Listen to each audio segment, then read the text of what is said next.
dia, alunos, professores, pais que nos acompanham, tudo bem? Sou a professora Elaine, vou moderar a aula da Andreia. Hoje uma aula mais que especial que vai deixar aí com gostinho de quero mais. Caminhos para a entrevista ou caminhos da entrevista. Andreia. Bom dia, Elaine. Bom dia, sétimo ano, professores e alunos. Hoje está muito mesmo especial a nossa aula. Como nós temos de trabalhar o gênero entrevista, né? E nós já exploramos isso, é uma retomada, e nós exploramos essa aula em específico com trechos, né, da entrevista da doutora Natália Pasternak, né, que fala sobre ciência. Então, coloquem para eles o slide da revista. Isso, por favor. Olha lá, ó. Peraí.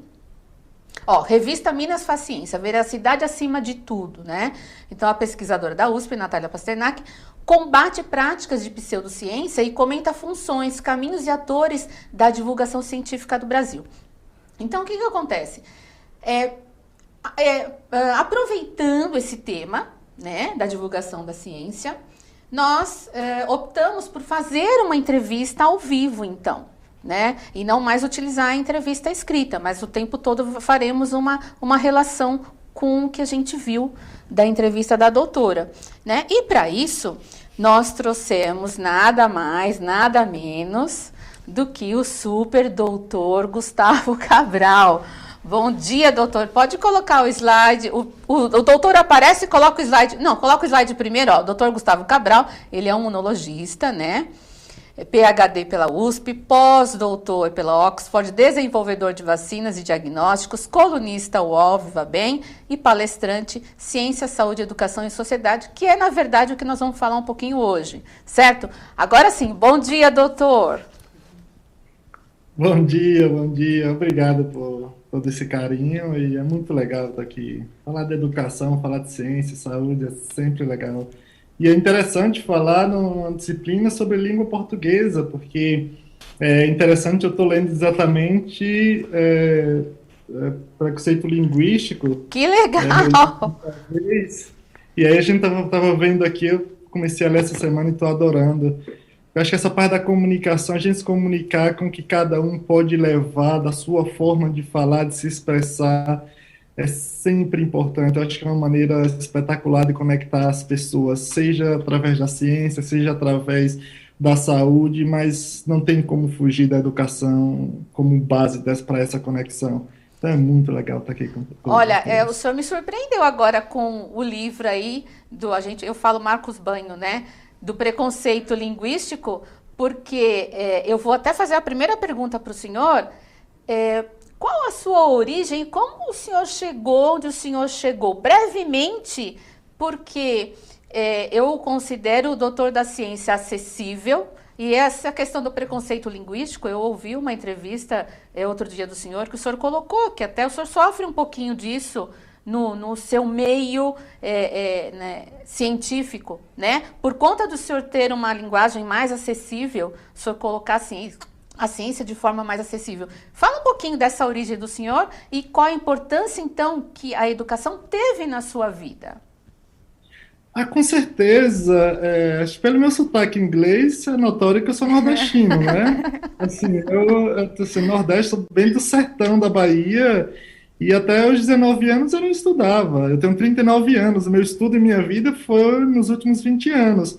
E foi onde tudo mudou, porque eu venho de uma família bem humilde, trabalhando na roça desde novinho, trabalhando, sou feirante, minha formação de criança e adolescente, trabalhar em feira pública. E eu ia para a escola por obrigação, sabe? Eu não estudava, por isso que eu sempre falo, eu não estudava, eu ia para a escola. Aos 19 anos, eu ainda estava na oitava série, foi eu trabalhando, morando sozinho, que eu falei, observando as pessoas que estudavam, tinham um padrão de vida legal, eu falei, eu vou fazer isso. E foi o que eu fiz, estudar. E daí fui para a faculdade. Aí, tipo assim, juntei um dinheiro, o último ano eu paguei, no terceiro ano eu paguei numa escola particular, juntando dinheiro do trabalho, e aí foi o suficiente para entrar na faculdade. Aí foi graduação, foi mestrado, doutorado, fiz 3 pós-doutorados, estou com pesquisa aqui, estudar em várias universidades, como falei, para Oxford, na Inglaterra, Suíça, quando eu fui pesquisador também, enfim. A educação mudou totalmente minha vida. Eu tenho uma vida antes, até os 19 anos e outra vida pós 19 anos. E essa compreensão do que é a sociedade, do que é a ciência, essa high society científica, acho que me deu a entender que realmente o caminho é a educação, e se a gente quiser ter um país competitivo, a gente precisa ter uma ciência forte. Só que a ciência só na universidade, ela não é forte. A gente precisa conectar a ciência com a sociedade. E a forma de conectar é a linguagem. Não tem outra forma, é a gente falar de forma simples para que as pessoas compreendam que a ciência é acessível, o conhecimento científico é acessível, e a gente precisa chegar nas pessoas e, quem sabe, inclusive, estimular para outras pessoas fazerem carreiras brilhantes e fazer com que o país se torne um grande país, um país competitivo economicamente, socialmente, condição de vida muito, muito melhor. E, assim, claro que a gente, num meio tão elitista, assim, com a linguagem que vinha de um feirante, isso fica um pouco estranho. Só que eu me imponho, eu falo, olha, eu tenho uma linguagem diferente e um conhecimento de um grande pesquisador. Eu não estou nem aí se alguém gosta ou não gosta, eu quero chegar com informação para a sociedade. E no meu trabalho eu faço porque eu estudei para isso. Então, assim, ler esse preconceito linguístico está sendo uma coisa maravilhosa, assim, para mim. Nossa, muito legal. O senhor, eles estão colocando aqui que estão amando o que o senhor está colocando, a forma como o senhor está colocando, e o senhor deixou claro que é possível transformar a vida, né, a partir da educação, né? O conhecimento faz isso conosco. O que o senhor colocou agora foi sensacional. Já que o senhor falou de ciência, né, eu tenho uma pergunta para o senhor. Considerando agora, né, eu sempre pontuo para eles que nós temos um objetivo, né? O entrevistador tem um objetivo. Nós fazemos a pesquisa, então, em relação ao entrevistado, para saber o lugar social que ele ocupa, né? Qual o papel social. Nós pensamos na questão da linguagem, se vai ser mais ou menos formal, e eu trouxe o senhor porque o senhor é o doutor da ciência acessível. Nós estamos falando com o 7º ano, né? O que é justo. Mas também eu tenho um outro objetivo, que é que o senhor comente conosco agora em relação à ciência e da forma como o senhor sabe perfeitamente fazer, sobre a questão da vacinação. Agora vamos para a área da ciência, né? Qual o objetivo da vacinação e a importância da vacinação nesse contexto nosso de pandemia? Vamos lá. O que a vacina faz, basicamente? Entender o que a vacina faz. A vacina, ela não vai te proteger de nada por si só. O que a vacina faz é ela chegar em nosso corpo e provocar o nosso sistema imunológico, ou seja, o nosso sistema de proteção. Essa é a função da vacina. A gente injeta na gente, provoca ela, estimula o sistema imunológico, sistema de proteção, a se preparar para quando um inimigo chegar. Inimigo, entre aspas, um vírus, uma bactéria, nesse caso, o coronavírus. É isso que a vacina faz, tá? Todas as vacinas, independente da tecnologia que nós utilizamos. Tem diversas tecnologias que a gente utiliza, tá? Diversas. Essa é a nossa função como cientista, adentrar no conhecimento técnico científico, para fazer com algo que seja seguro, aplicar em nosso corpo, estimular nosso sistema imunológico, nosso sistema de proteção, a se preparar para quando o vírus chegar, nesse caso o coronavírus.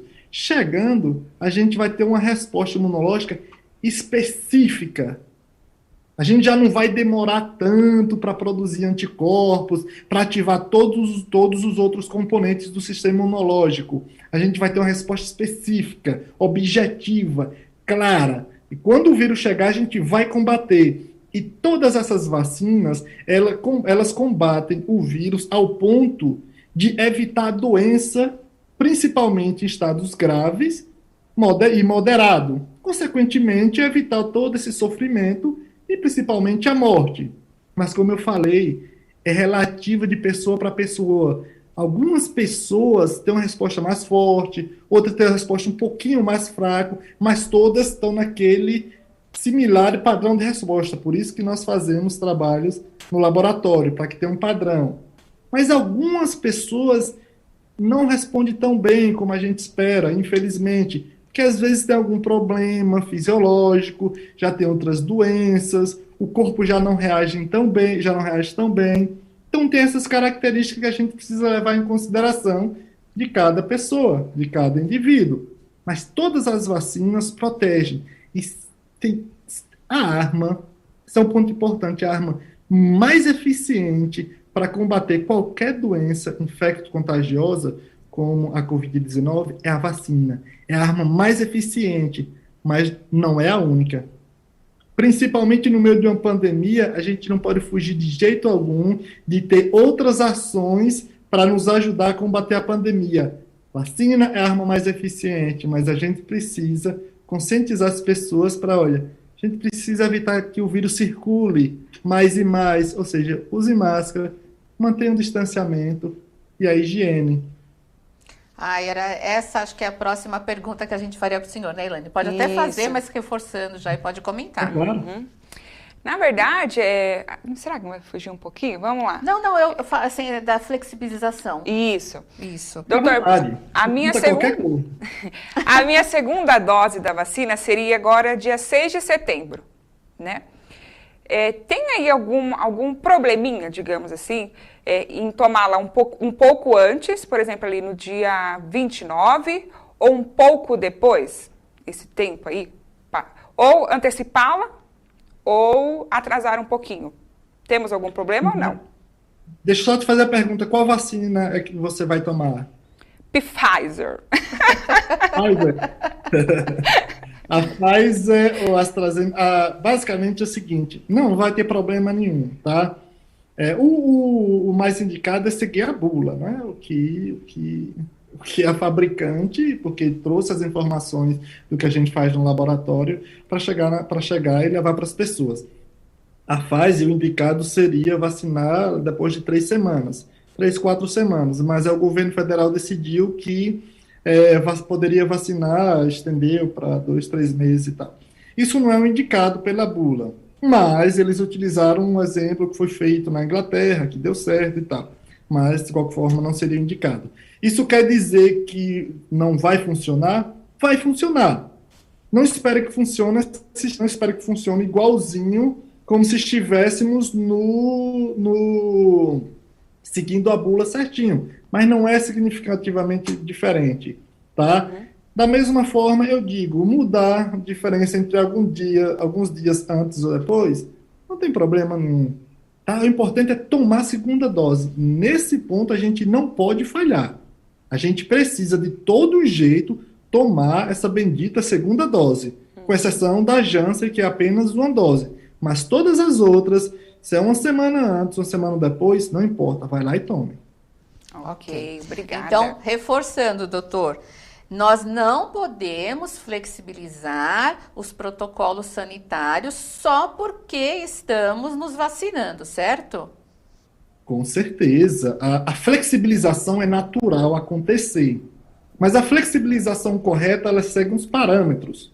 Por exemplo, a gente vai controlando o vírus, a gente vai controlando a dispersão do vírus, consequentemente, também vai controlando o nível de ocupação de leitos, diminuindo mortes, perfeito. A gente vai flexibilizando tudo sob controle. Mas não é assim que, olha, ok, temos menos de 1.000 mortes por dia, agora vamos abrir tudo. Não é assim, não virou um carnaval. Não é bem desse jeito. Primeiro que 1.000 mortes por dia é muita coisa, tá? E a gente tem um grande problema que é de circulação do vírus, principalmente essas novas variantes. Então a gente precisa ainda manter todos os cuidados possíveis. Flexibilizar de acordo com a orientação do comitê, que sempre tem que ter um comitê que vai discutir as peculiaridades, tá? As características de cada lugar, para flexibilizar de acordo com o que se tem e com o que se pode alcançar, mas jamais esquecer de uso da máscara, distanciamento básico, até a gente conseguir controlar a pandemia, não tem como. Ok. Eu vou linkar agora essa entrevista com uma pergunta que eu utilizei no texto para a entrevista da doutora Natália. Pode colocar, por favor, o slide número 13, Marcos. Por gentileza. Olha só, eu vou usar a questão número 4. Segundo a doutora Natália Pasternak, qual é a obrigação do pesquisador científico? Explique. Pode colocar a resposta, só para eu colocar. Isso. Segundo a doutora Natália Pasternak, a obrigação do pesquisador não é divulgar a ciência, mas defendê-la quando atacada, já que a pseudociência ameaça a credibilidade das práticas científicas e pode trazer consequências desastrosas à sociedade. Então, agora, doutor, aproveitando, né, a sua forma tão fácil de falar, tão fácil de entender, para o senhor, qual é a obrigação, então, do cientista? Ele tem de fazer a divulgação? Ele é obrigado a fazer? E quando ele faz, precisa ser com veracidade, com credibilidade? Como isso acontece para o senhor? Eu adoro a Nath, é uma amiga. Eu só discordo um pouquinho dessa opinião, porque eu acho que o pesquisador precisa fazer e tem que fazer divulgação. A questão é se a gente sempre faz divulgação. A única diferença é que nós fazemos divulgação em nosso hall, em nosso ambiente, em nossa bolha, em congressos, em eventos científicos. E isso na pandemia nos obrigou, nos deu na cara, assim, que a gente precisa conectar com a sociedade. Tá? Então, assim, a gente não precisa ser atacado para defender. A gente tem que ter essa continuidade da defesa da ciência perpetuamente, porque aí a gente vai ter realmente uma ciência forte. A gente precisa fazer divulgação de forma contínua em nossa bolha, entre aspas, científica, sim, porque ali é um ambiente que a gente discute com cientistas e a gente enriquece tecnicamente. Isso é de extrema importância para a gente evoluir, mas a gente também não pode se prender apenas a isso. A gente tem que vir, nós pesquisadores que estamos ali no dia a dia, desenvolvendo ciência, a gente também tem que vir e falar com a sociedade, falar com as pessoas, porque somos nós que sofremos e que passamos as dificuldades do dia a dia de fazer a ciência. Então, nós pesquisadores, nós também temos que vir conversar com a sociedade. Por exemplo, eu tenho uma equipe que trabalha com pesquisa. Eu sei os detalhes e as dificuldades que é desenvolver a pesquisa aqui no Brasil, a demora e a dependência que nós temos do exterior. A gente tem, sempre brinco, a gente tem que comprar tijolos no exterior para construir casas aqui. Pelo amor de Deus, a gente pode comprar algumas coisas, mas não tudo. Isso é na ciência, a gente importa praticamente tudo.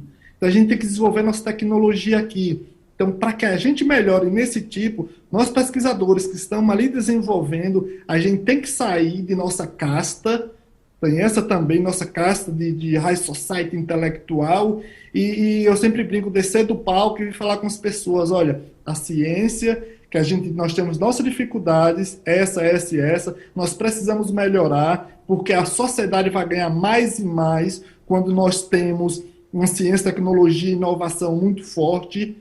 Tá? Então, quando nós fazemos ciência de alto nível, a sociedade vai ganhar desde a estratégia de saúde, que ao invés de nós pegarmos nosso dinheiro e mandar para fora para comprar as coisas, nós desenvolvemos aqui, a saúde vai ser muito melhor.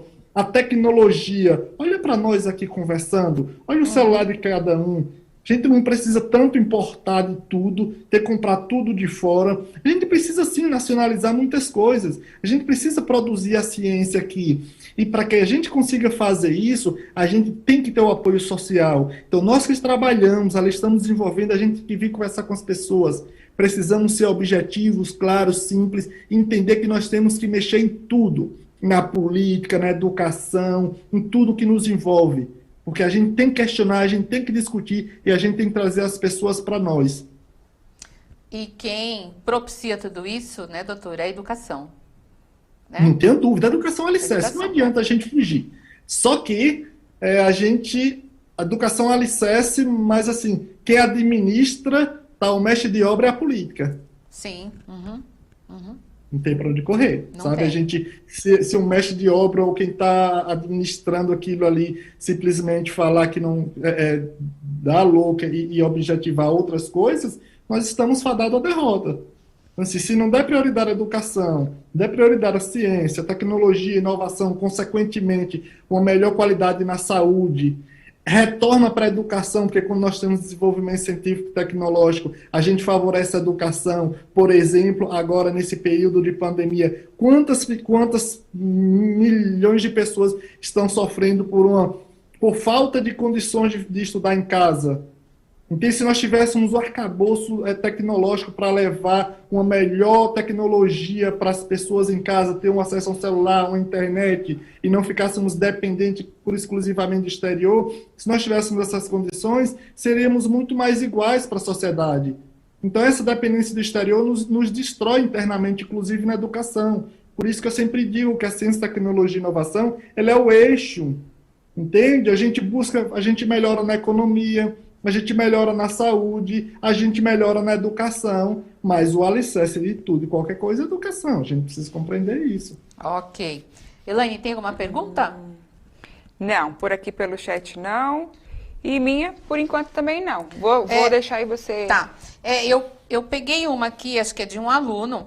Ele pergunta o seguinte, quem está na vacina...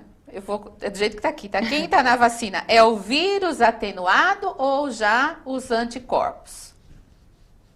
Excelente pergunta. Olha, pergunta qualquer coisa, pessoal. Qualquer coisa. Às vezes as pessoas perguntam, olha, será que essa pergunta vai ser inteligente? Olha, a pergunta é quando se tem dúvida. Não é que tem que saber se é inteligente ou não inteligente. Se tem dúvida, pergunta. Tá? Não fica com essa coisa de guardar porque está com dúvida e tal. Não é bem assim. Então, pergunta, o que eu puder responder, eu vou ter o maior prazer. Olha só, o que acontece? A vacina, ela tem o que a gente chama de antígeno. O antígeno pode ser o vírus morto, entre aspas. Quando vocês estiverem lá mais para frente, vocês vão entender que não tem vírus morto, porque para estar morto teria que ter vida. Na ciência, a gente não considera o vírus vivo. Mas, enfim, vamos voltar. Tem que ter o pedaço do vírus, nesse caso aqui. Pode ser um pedaço do vírus. Pode ser aquela parte, vocês não veem o vírus, não é cheio de coroazinha nele? A gente chama de coronavírus, cheio de coroa, aquele é a chave para ele entrar na célula. A vacina, às vezes, só tem aquela chave, aquela coroa. A vacina, às vezes, tem um vírus todo picadinho. E isso que eu estou dizendo é o que a gente chama de antígeno, que vai chegar em nosso corpo, vai estimular nosso sistema imunológico a produzir anticorpos, que é um anti, tá, contra aquele corpo que está vindo de fora. Por isso que a gente fala anticorpos, tá? Anti contra aquele antígeno, aquele corpo estranho que está vindo de fora. Isso quem produz é nosso sistema imunológico. Claro que, às vezes, a gente também pode injetar o anticorpo, tá? Por exemplo, quando a gente tem uma picada lá de uma cobra, uma aranha, a gente não vai correndo para o hospital para aplicar o soro, ali é um anticorpo contra o veneno, porque o veneno já está ali e não vai dar tempo a gente estimular o nosso sistema imunológico a produzir anticorpos. A gente já tem que ir já com o anticorpo para eliminar que aquele veneno se espalhe no nosso corpo. A gente pode aplicar assim, aí a gente chama de imunização passiva. A gente passa o anticorpo para dentro do nosso corpo. Mas a vacina é uma imunização ativa. A gente injeta esse antígeno, esses antígenos, pode ser o vírus picadinho, pode ser só aquela coroazinha, para ativar o nosso sistema imunológico a produzir os anticorpos contra aquele corpo estranho que a gente chama, por exemplo, o vírus.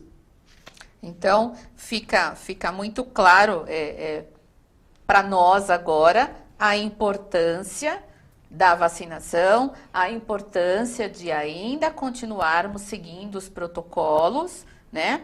Que as coisas estão se encaminhando, mas tudo isso é necessário. Eu reforço isso porque os alunos estão voltando, né? Parte dos alunos voltaram para o presencial e isso é muito importante para eles, né? Eu acho que o senhor colocou assim tudo que a gente queria mesmo que o senhor colocasse, Sim. né? A questão da importância da educação, a questão da importância da ciência acessível, a importância da vacinação, o objetivo da vacinação, Doutor, assim, nós temos 1 minutinho, já está acabando mesmo, e eu só tenho a agradecê-lo por tudo isso. Fiquei muito feliz, muito obrigada. Eu espero que o senhor volte mais vezes para falar de outras coisas, de outras vacinas e de divulgar mais ciência aqui conosco, na aula de língua portuguesa. Ainda falar de preconceito linguístico também, tá bom? Muitíssimo obrigada, doutor. Por nada, é um prazer enorme. Vamos ver se a gente consegue dar uma acalmadazinha. A gente vai aí, bate um papo, fala de ciência, tecnologia, fala de comunicação, tem uma interação humana que eu acho que é dos principais objetivos de nossa vida. Nós só conseguimos nos perpetuar, chegar até aqui por causa da interação humana. Se nós fôssemos sozinhos, nós não chegaríamos até aqui. Então, assim, é um prazer enorme, muito obrigado e força. Vamos junto que a gente vai passar por essa pandemia, se Deus quiser. Eu que agradeço. Muito obrigada, doutor. Um abraço. Não. O Bernardo B. Veloso mandou um abraço para o senhor. Abraço. Um abraço. Elaine? Obrigada a todos, doutor. Essa entrevista foi um carinho no coração. Muito, muito obrigada, Andreia. Obrigada, 7º ano, obrigada, alunos, obrigada, professores, obrigada, produção. Doutor, um grande abraço para o senhor. Abraço, queridos. Abraço. Se cuidem aí, muita força, tá? Obrigada.